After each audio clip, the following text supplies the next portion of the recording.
rather sober interlude, the kind of light session we were supposed to have, seems completely inappropriate. So I will apologize in advance. Of what the organizers wanted me to talk about was the perils of being an educated politician. That's their topic, not mine. And talking about that, I felt the only way to do it was as informally and I hope humorously as possible, except that now, having just watched all of that, perhaps we need cheering up all the more. I did want to say, though, that the idea is not to inflict a long speech on you. I'll talk a little bit about my experiences in politics, but the more interesting thing, I think, would be to respond to your questions, see what's on your mind. So let's have an interaction afterwards in the time that remains, and we're supposed to wrap up at 6 when we actually were supposed to start at 5:30, but I'll go on till about 10 past so we can have a chance to use the time that was intended to be there between us. So what does the topic actually mean? I was wondering, the perils of being an educated politician. So there's clearly a perception that there are perils. And I suppose if one were to look at my experience over the last 10 and a half, almost 11 years now, in elected office, you can get a taste of some of those perils. I came into politics, I suppose, in rather unusual circumstances, in that unlike pretty much everybody else in the business, I hadn't spent a lifetime in politics. Almost every other Indian politician either hails from a political family, which I don't, or has very strong political antecedents, which I don't, or has been a student activist, risen up the ranks and worked in a political party all his or her political life, which also I don't. So I came in really, I think, on a whim by the Congress party leadership that thought that I might have something to contribute, given the visibility and attention that my unsuccessful run for Secretary General of the UN had, not to mention, of course, that there were still some people, it was assumed, who read my books and thought that I might be a different sort of voice for what they were thinking about. In any case, I had no idea what I was getting into. I very cheerfully said I was happy to contest, and then went through quite an extraordinary reception. My own party members burned my effigy upon my getting the nomination because they were supporting the person who'd lost the 2 previous attempts. He felt he deserved a third turn. There were various sort of attempts to disown me. There was the point made, not unreasonably, who is this fellow to think he can represent us? He doesn't know our place. He's used to working in air-conditioned offices in 3-piece suits. Can he even speak our language properly? What's the point? How can we have this person there? Etc., etc. And it was a challenge from the very start to actually be considered a legitimately acceptable candidate, and that too in a seat that had been held on the 2 previous occasions by the Communist Party of India. So I thought I would refute all this in the only way possible, which is to do everything that was asked of me by the party, to do so attired simply in local attire, speaking perhaps a rather rudimentary Malayalam, but nonetheless one picked up on holidays to my ancestral homes in Kerala, which therefore was far from faultless, but was not inexistent.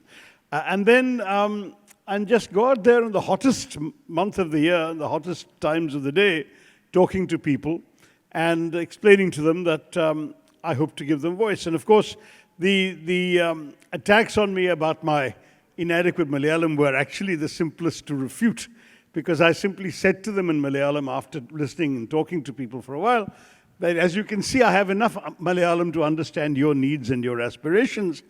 And what's more important in Delhi, I have the Hindi and English to give voice to them in Parliament. All our alternative colleagues who speak Shuddh Malayalam with you here are not going to be able to be half as effective as me in Delhi. That argument worked, and I ended up winning with a record majority for the first time. That's actually when the troubles got worse. I found that every single thing I said became an issue of controversy in our media. I think some of it quite deliberately motivated, malicious, but I was a babe in the woods, completely unprepared for this. On my visits from the UN or on my visits to India from my living abroad, but to talk about my books or my writing or the UN work, I'd always been treated to an excessively friendly, respectful, and deferential press. So I got an overdose of the opposite in my very first year in office. And literally anything I said, some of you may even remember the various controversies whipped up over anything, any expression I used. If I said that Saudi Arabia could be a useful interlocutor with us, that was immediately created into a controversy alleging that I had said Saudi Arabia should be an intermediary between us and Pakistan, which of course is not India's foreign policy and is not something that I had said, but that became a controversy. The same thing happened to others. The most notorious one of the lot was when I was asked by a journalist, a BJP-leaning journalist on Twitter, when the government announced an austerity drive. He said, "Mr. Minister, will you travel cattle class?" Now, I had been living in the States where cattle class is a very routine expression, been around for 30 years. It is nothing insulting to people. It's an expression that actually insults the airlines for herding us into economy class like cattle. And since he used the expression, I assumed everyone knew it. So I replied, "Yes, I'll travel in cattle class out of solidarity with all our holy cows." Now, this may not be terribly funny, but I issued the tweet, got on a plane, went off on a visit to Liberia in Africa, and I had to go to Brussels, change aircraft there, fly to Accra, change aircraft there, fly to Liberia, and all of these intermediate points, I didn't have access to any social media, anything. It's only when I got to Liberia, 23 hours after I left Delhi, that I was getting all these panicky calls from Delhi saying that the proverbial dung had hit the proverbial fan, and that there were calls for my resignation for having insulted economy class travelers. I was in a state of disbelief that such a thing could actually happen until I got reports that my own party spokespeople were denouncing me. And in these circumstances, obviously, I had no choice but to call the party leadership and say, "Are you serious? I mean, doesn't anyone understand what this is all about?" And it took finally, after 4 days of front-page controversy, the Prime Minister, no less, to say to journalists, baying for my blood, "For God's sake, it was only a joke." I mean, this went on for several months, and one thing after another. It was very clear that my Agni Pariksha in my first term in office was to discover how unwelcome intruders were into the closed circle of Indian politics. And many, many controversies later that I won't bore you with. I actually did step down as a minister. And that turned out in many ways to be a blessing, because I'd been an extremely active minister in the foreign ministry. I think in all fairness, I was traveling over 20 days, every month, in order for us to be able to show the Indian flag in countries where no minister had traveled before. I became the first foreign ministry person from any country to get to Haiti after the earthquake, because I happened to be on a tour to Latin America for the government. When the earthquake happened, we had soldiers there, so I volunteered to go, was able to pay respects to the dead, to commiserate the survivors. It was a great experience, but all that sort of thing was taking a severe toll back home, because not only was I being attacked just for being me, but in the meantime, the talk was rumbling in the constituency, what's the point of having an MP who's never here? So having resigned, I was able to devote myself to my constituency, and that's where perhaps both the good and the bad happened. The good is that I became, simply by doing it well and doing it conscientiously, a rather successful constituency MP. I was able to deliver results, a number of pending things that hadn't been accomplished before by my distinguished predecessors. But the bad thing, of course, and this is where the other peril of being an educated politician came, was that there was absolutely no intellectual satisfaction in the bulk of the things one is required to do. People don't understand, frankly, how hard MPs have to work. At least Kerala MPs, where the voters are knowledgeable, they know their rights, and they're very demanding. And what I found was that 95% of what people come and ask an MP to do for them are things that in any Western democracy, no MP or senator or congressman would do because they'd be considered unethical. People come to you saying, get my son a job, arrange a transfer for my daughter, my son is posted in Nagaland and Kashmir and so on, we want him in Kerala, etc., etc. Or we've taken this loan, we can't afford to pay it back, talk to the bank and get us either delayed terms or reduce the interest or cancel the interest. I mean, it's all these personal favors, one after the other. And MPs are judged by their ability to deliver these personal favors to people. Now, obviously, that's not what I thought I was getting into politics for. But I had realized that if I was going to be in this unfamiliar profession, I would have to play it by the rules that had been established by decades of predecessors. So I forgot all the ethical principles of the Western democracies, and I started trying to do all of these. Hit or miss affair. Sometimes my request would reach a bureaucrat or official who for some reason still thought well of me, and he would make an effort to fulfill my request so my constituent would get the job or the transfer or whatever. And sometimes, quite rightly, it would be ignored because after all, why should perhaps an undeserving or a less deserving candidate be picked merely because an influential MP has pushed their name? And these are amongst the dilemmas that I imagine the officials receiving my requests were faced with. Some decided one way, some decided the other. But this is the kind of stuff that needs to be done. I remember one case, somebody came with a totally fraudulent request and I simply said, no, I cannot do this. And when the person left the room, my staff turned on me in horror saying, no Kerala politician says no. You simply have to say yes to anything people ask. Do it with as much sincerity as you can muster, but you cannot say no. And the story that was told to me was of a Kerala chief minister whose constituent came to him demanding that he write a letter to President Bill Clinton saying that he must see the constituent. Now, if I had been in the recipient of such a request, I might have said, this is stupid, I'm not going to do it. Bill Clinton's going to think I'm an idiot for writing such a letter. But the chief minister of Kerala was a very famously populist politician.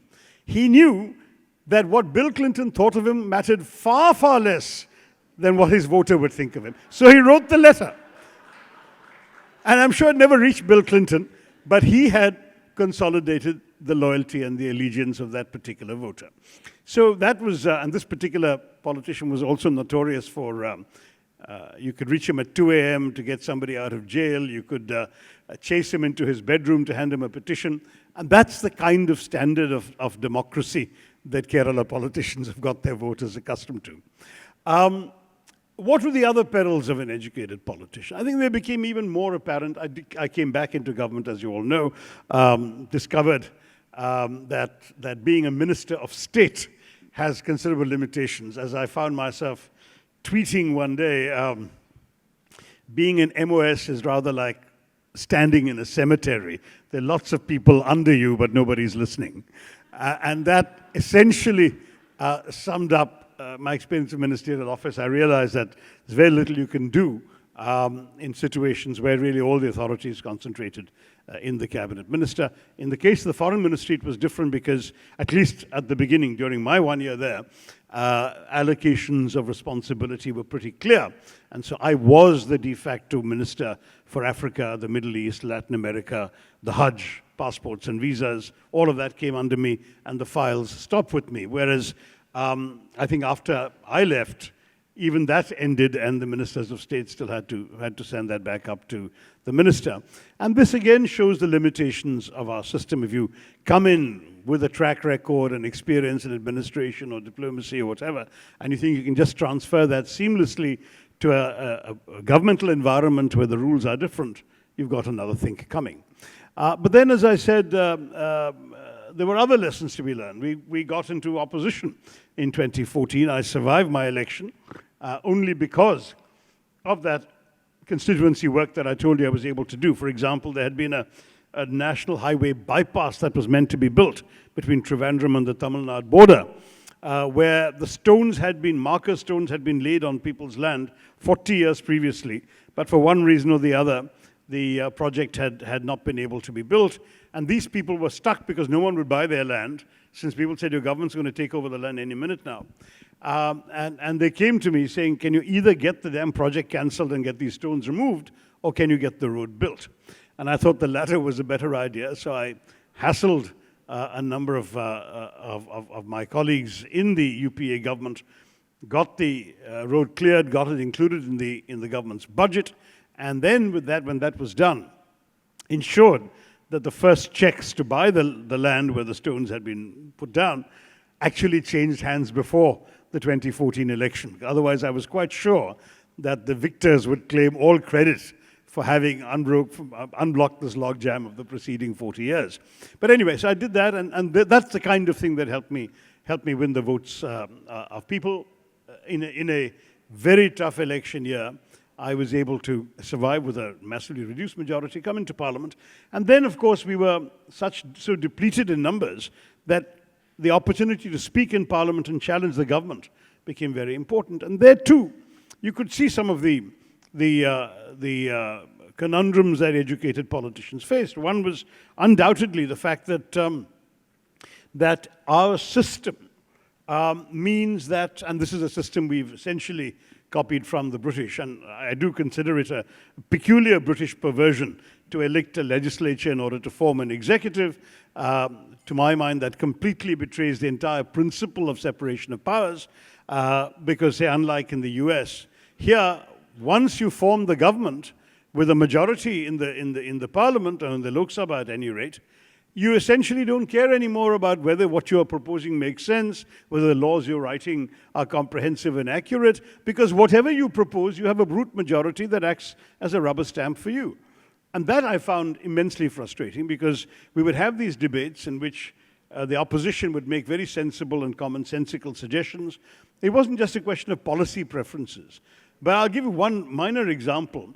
There was a bill which may have affected some of you, which actually had been initiated in the UPA days, but hadn't been submitted to Parliament, which the BJP brought. It was a bill that said that every bank, every firm, company, firm, factory, whatever, above a certain number of employees, had to provide in writing to all their employees a statement of their rights as employees in that firm. And we all thought that was a good idea. There was no opposition to it. But I suggested that since so many people working, say, in factories in UP or Bihar or Orissa might actually not be terribly literate and not be able to understand the legal language, why not say that you should give it to them in writing and explain it orally? You can call all the factory workers on the floor and explain, we're giving you this paper, this is what your rights are, here you are. And while I was making the suggestion, I could see a majority of the BJP members nodding their heads in agreement, because it was clearly a common sense suggestion, wasn't violative or a disagreement of their policy. But sure enough, when the time came for the vote, needless to say, my amendment was shouted down on the grounds that the BJP had produced a bill, and that bill was going to go through whatever people said in Parliament. So that too becomes part of a frustration for the average thinking politician. The other problem is that, in fact, unlike, again, some Western democracies, we don't really write the laws. The laws are written by bureaucrats in the government. They're discussed in the cabinet and brought in. And except those bills which actually go through standing committees, where you can see a very detailed discussion by politicians on those committees of the provisions of the bill, the actual discussion on the floor of the House tends to have really no impact on the bill. And that's, again, terribly unfortunate. And finally, when it comes to things like the vote, thanks to the anti-defection law, no MP is able to vote his or her conscience. Let's say that a bill is brought for a vote. In our system, all parties seem to have the approach that once they decide how the vote should be, it's de facto a whip. With the result that there is no issue on which an MP is free to differ from the party line and not vote as the party would wish. Because if they were to do that, they attract, under the provisions of the Anti-Defection Act, not only expulsion from their party, but expulsion from Parliament itself. And after all the trouble and expense they've gone to get elected to Parliament, very, very few issues are going to prompt someone to stand up and risk losing his or her seat in order to take a position of principle on a stand that the party has viewed differently. That's another one of the perils of being an educated politician. I was going on a bit too long, but I wanted to give you a sense of the range of all of these things. We do tend to frown on innovation. So that, for example, when I started tweeting, that's something that the political class looked at quite askance. Actually, the story is a little more interesting. When I first started tweeting, I was unfortunately one of the very, very few public figures so doing. In fact, I still remember a little headline when I reached 10,000 followers. And a number of very senior politicians, I won't name them, but people you've all heard of, very prominent people, said to me, hey, how do you get 10,000 followers? You know, any politician would kill for 10,000, an audience of 10,000. Tell us what to do. And I was trying to explain Twitter and so on to them. But meanwhile, in those days, the media saw Twitter as a threat. They thought, why should we allow politicians to bypass us and go straight to the public? We need to bring this down. And so, as I said, every one of my tweets was attacked. And after the first 2 or 3 controversies, I think particularly after cattle class, at that point, all these people who had asked me for help on Twitter kept far, far away. And there was this widespread perception that even something called Twitter couldn't possibly be the right thing for a serious politician to do. When I tried to explain that, you know, even Google and Yahoo are fairly silly words when you think about it, but no politician would think of doing without them. So why not Twitter? Because it's a way of reaching the public. There was stunned incomprehension. I gave an interview, which you can Google because it's on the record, in late 2009 to Harinder Baweja of Tehelka, saying that I was convinced that within 10 years, every major politician in India would be on Twitter. And as you all know, I didn't need to wait 10 years. Just 5 years later, Narendra Modi, as Prime Minister, was instructing every one of his cabinet to open a Twitter account. Because you need to multiply your voice to the public, bypassing established channels. The media realized the wisdom of this early enough, and they too piled on, because for them too it became a way of amplifying their reach, promoting their stories, and indeed getting shall we say, their share of what the politicians are doing. I remember the late Arun Jaitley telling me that he no longer felt he had any need to call a press conference, because if he wrote a blog, which he became rather famous or notorious for doing, both in opposition and in government, if he wrote a blog, it would be picked up by every media organization, and his staff didn't have to make 75 phone calls to convene a conference. Everyone would see it anyway. And that then became an approach of mutual interest to both the media and the politicians. The other thing, finally, that we all suffer from in our political establishment is a complete lack of sense of humor. I'm not sure that I'm sure that in private, these are the same people who are cracking dirty jokes and so on, or exchanging wicked humor on WhatsApp messages to each other. But somehow there is a solemnity to public discourse, which is quite unworthy of Mahatma Gandhi, who was, as you know, famously and impishly mischievous in his comments. You remember when he was asked by a British journalist, Mr. Gandhi, what do you think of Western civilization? And he replied, I think it would be a very good idea. Or when he was upbraided for striding up the steps of Buckingham Palace in his dhoti, in his loincloth, to go and meet the King Emperor, he smilingly replied, oh, I think His Majesty had on enough clothes for the two of us. I mean, that kind of thing. Have you heard of an Indian politician saying things like that anymore? It just doesn't happen. I scoured the works of Nehru for my biography on him, and it's his birthday today. A wonderful man, the greatest intellect to have ever been Prime Minister of India, and possibly one of the top 5 best political writers in the English language in the modern era. But if you look at his works, his speeches, his writings for humor, there's very, very little of it.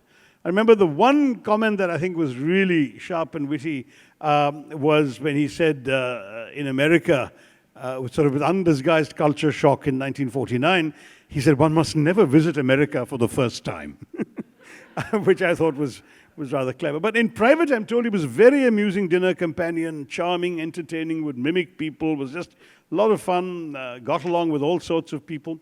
But in public, we have this expectation that our politicians must be deadly serious. And I'm afraid that's a test I fail too often. So it's time to now turn to what's on your mind. Just to say that I tried to give you a little bit of a taste of the different things that might constitute the perils of an educated politician. But one that I'm very happy to run the risk of is you're asking questions that I might find difficult to answer. The floor is yours. Thank you. Yes, young lady. There's a hand up there in the middle of the room. Two questions. Okay. And hopefully the first one is difficult. What's your favorite role, author or politician? I'm sorry, I didn't hear that. What's your favorite role, author or politician? I'm having real problems. What? Can you hear me?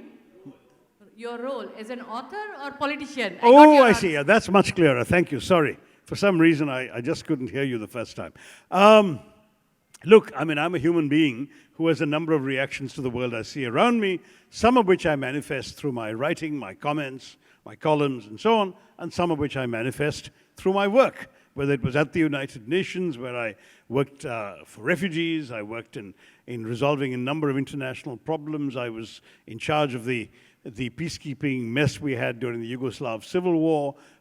So I've always felt it important to work in both the world of conclusions and the world of decisions, the world of reflection and the world of action, the world of thoughts and observations and the world of policy and engagement. I just found it impossible to give one up for the other.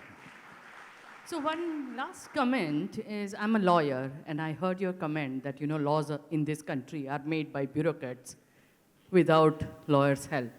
Except those that go through standing committees. Yeah. And provided the standing committee's advice is And actually they taken may into listen account, or not. which it may So not be. Yeah. Don't you think we need to change that? Of course we do. I mean, I honestly think that our system itself, some of you may know that for over 25 years I've been writing passionately about why the parliamentary system was completely the wrong choice for our country, and it just doesn't reflect the way in which Indians vote, Indians behave. We actually vote for individuals, not for party programs. Our parties themselves are really identikit combinations of people with no real great coherent differences. I mean, the British invented this system to reflect their reality in a tiny island state where even today, after so many decades of population growth, a parliamentary constituency is 1 lakh people. It's just not where you can actually interrelate with, you can truly represent them. And even then, their system gives the parliamentarian complete freedom. The famous principles enunciated by Edmund Burke in his speech to the electors of Bristol, that once you elect me, I'm not obliged to you or to the party, I'm only obliged to use my best judgment to take the stands that I believe are right for you. And if you don't agree with me, vote me out. That is the principle. We don't follow that either. So we are now stuck in a position where we have the worst of all possible worlds, in my view. I have a lot of respect for the US system. And my American friends say, you're crazy because our system is stuck in gridlock. And I said, that's because you guys only have 2 parties. We'll never have gridlock with one president occupying, the White House there, Lok Kalyan Marg here, from one party and the parliament dominated by another party, because in fact, in practice, people have put 303 BJP MPs in largely because they wanted Narendra Modi. If they could vote for Narendra Modi separately and then vote for their local MPs, they'd actually vote for somebody whom they knew and understood and could relate to and could actually represent their interests properly. And that would represent, even today, over 40 different parties in parliament. So the person elected as the chief executive of the country, call him president, would have to create issue-based coalitions, and these people would be elected to legislate, not to form the executive. Right now, no lawmaker is actually interested in making laws. They seek election in the hope of becoming members of the government. That, I think, is a very, very flawed system. Sir. Mr. Tharoor, your talk was delightful as usual. Thank you, sir. We live in a post-truth world. What is the role of an educated politician in a post-truth world? Or is there a role at all? I don't buy this post-truth business. Honestly, post-truth is a very sort of postmodernist way of saying lies. Right? I mean, post-truth means essentially that it's untruth. And once you go beyond truth, the only field left is that of dishonesty and lying, mendacity. And that's not something that I think we should encourage or whatever. So to my mind, if somebody says nonsense or spins completely fake stories or puts out messages which, as we all know, even in our own politics we've seen too much of, which can politely be called as fake news, we should call it out, we should condemn it, we should say this is wrong. I mean, if we start, understanding or believing that there is a certain reality which is what ordinary people experience, and a different reality which is what governments and politicians project, then we are in for the high jump as a society and as a nation. I think we should reject all notions of post-truth. We should stand up with integrity, with conviction, with education, with knowledge, with principles and values, and say, this is what we're here for, and this is what we're trying to stand up and do for the country. And if you don't like it, vote for someone else, but at least you know what you're doing, what you're voting for. Instead, we have all of this reliance on the submissiveness of the media and the forgetfulness of the public. So, Mr. Modi will stand up and say, give me 50 days, otherwise burn me alive. And no one's going to burn him alive. And that was when he made demonetization. Front page headline. When it had failed comprehensively after 50 days, when the Reserve Bank of India had become known as the Reverse Bank of India for the number of notifications it issued, changing the previous notifications. When all that happened, did anybody, even in the media, stand up and say, sorry, Mr. Modi, 50 days are up, here's the power? No, because the fact is that you can say anything and get away with it in an atmosphere where you're not challenged very specifically and strongly. And that is something that, it seems to me, we really do have to worry about. So the only answer to post-truth is the truth itself. The only answer to unprincipled dishonesty is principles and integrity. Yeah. Good evening, sir. Good evening, Indian politics is largely, commanded by the mass-based leaders. So you could connect very well with the classes. But did you find it difficult to connect with the masses? Well, as you can see, I won again, a third time, this time again by a lack of votes. So clearly I'm doing something right in connecting with the masses in my constituency. Thank you. Good evening, sir. At the back, on your right-hand side. Yeah, whoever's got the mic, go ahead. Yeah. So I would like to ask you 3 questions. How easy is it for you to work with bureaucracy? For you as an educated MP and the other MPs? And my next 2 questions are on a very lighter note. Like the American Correspondents' Dinner, where we see the politicians, the educated politicians roasting each other. So can we see that in India? And third, on a very lighter note, where I saw your Amazon... Just hold the mic a little closer to you. I'm missing that. Sorry? Hold the mic a little closer to your mouth. Oh, sorry. Yeah. So my second question was like the American Correspondents' Dinner, where we see the educated politicians roasting each other. So can we see that in India in the near future? And sir, since I'm a fan of yours, last question, has your Caesar salad arrived as yet? That's a reference to the fact that I took the risk of agreeing to do a stand-up comedy act, which was recorded for Amazon Prime. I actually cracked jokes for 24 minutes, so, and that too to a live audience in a Noida nightclub, and I would say 80%, 90% of that audience was under 30, so it took some nerves, but having done it and it went very well, I'm pleased that after 24 minutes they're broadcasting about 8 minutes, I think tomorrow, 15th night, I think on Amazon Prime. And it's some degree of risk-taking and some degree of not, because ultimately everyone knows it's meant to be humor. I mean, you're not trying to use humor in a political context. You're standing up and doing stand-up comedy. It's got to be funny, or at least attempt to be funny. And I've tried to do that there. But coming back to your earlier thing, first on working with the bureaucracy, yes, it is much easier, because I come from the same stock, as it were. I went to St. Stephen's College. Many of my classmates were bureaucrats. Now, unfortunately, everybody has retired. We've become long in the tooth. But when I first came into politics in my early 50s, I had the luxury that about 17, 18 of my contemporaries from Delhi University were secretaries to the government of India.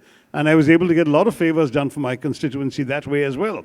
The chairman of the railway board, I'm so grateful to him, because he got me train stops that people had been agitating for 27 years, but he'd been my senior in college. So dealing with the bureaucracy when you come from a similar sort of background, when you could have been a bureaucrat yourself, is much easier for educated politicians, no question about that. And Mr. Modi, by the way, as you know, has now started appointing retired bureaucrats to the Rajya Sabha and getting them into ministerial office. And we've seen that with Hardeep Puri, who spoke to you today. We've seen it with Jayashankar in the last government with Alphonse.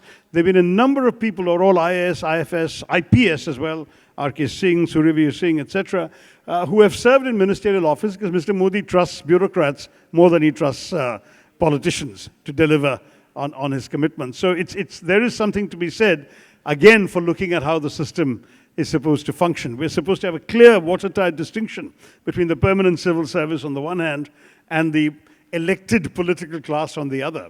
But the Rajya Sabha has now become, under Mr. Modi, a mechanism for bypassing that distinction. And I don't blame him. Ability is important, and his party doesn't have much of it, so he can bring it in from the bureaucratic classes. But it is a question about how our politics works. On the second thing about the American White House Correspondents Association dinner, you will never see that in India. I mean, you remember the howls of outrage when AIB tried to do a roast, movie stars roasting other movie stars, and that became controversial. Can you imagine politicians, the things we'd say and the things we've done? Even in my 24 minutes stand-up comedy act, I cracked a few political jokes. All of them have been left out of the 8-minute broadcast because even Amazon is scared that anyone, and these were just jokes that people, but is scared that joking about politics will not be taken well in the political establishment. So that is very much the mood in this country. I'm afraid it's not going to happen. I think I'll have you one last question. I think somebody has the mic. Sir, yeah. this side. Hello. Yeah. Good evening. Oh, sorry, sir. there's a young girl as well. Hi. I think in terms of gender, I better go for her. Yes, go ahead. Thank you. You have been A little closer, please. Higher. You have been a very highly visible politician in the era that we are in. There was a time when there have been personal attacks on you. I would like It's to still going know- on. Yeah, ongoing. So I would like to know from you, what does it take for you to sail through those tough times? And my second question is, what will it take for Congress to come back? Oh boy. The second question is actually easier to answer. It'll take you guys to vote for us and we'll come back. Now, let me come back to the first one because it was extremely hard because I had nothing in my professional life had prepared me for the level of abuse, of criticism, of false accusations, of character assassination, everything that has taken place. Two bits of advice helped me serve me in good stead. One was actually from Mr. Natwar Singh, who of course subsequently himself left the Congress. But Natwar Singh told me of how when he left the Foreign Service to become a politician at Mrs. Indira Gandhi's request, and she attended his swearing in, he was wearing a suit, a Western suit. So he very apologetically said to her, "Madam, I'm going to get some bangala stitched." And she said, "No, Natwar, in politics, you better just grow a thicker skin." And that, I thought, was a very good piece of advice. You need to be able to take a lot more than you would have to in normal civilian life. You need to be prepared for a lot more slings and arrows on your skin. The second piece of advice, paradoxically, came from Kofi Annan, who himself was the victim of a lot of unfair attacks on the oil for food scheme and so on when he was at the United Nations. And he told me once something that I actually didn't understand when he told me. He said, "My father has taught me an old Ghanaian proverb, when the sharks bite you, do not bleed." And I said, "But if the sharks bite you, of course you bleed. It doesn't mean..." He said, "Think about it, one day you'll understand the meaning." And it took me several years to actually be bitten by the sharks in India for me to understand the importance of not bleeding. Because what the sharks want is to see that blood in the water. And if you don't give them that satisfaction, they might eventually stop biting because they're not getting that blood anymore. And there's all the other principles we can talk about. Somebody was saying, "Oh, what grace under pressure," etc. Yeah, grace under pressure is one of these classic things that my generation was always brought up. Stiff upper lip, don't show your emotions, be strong to the outside world, all of that. But all that apart, a very simple message, when the sharks bite you, do not bleed, is not a bad message to have. Ultimately, deny the unfair attackers the satisfaction of savoring your own discomfort, misery, unhappiness, and so on.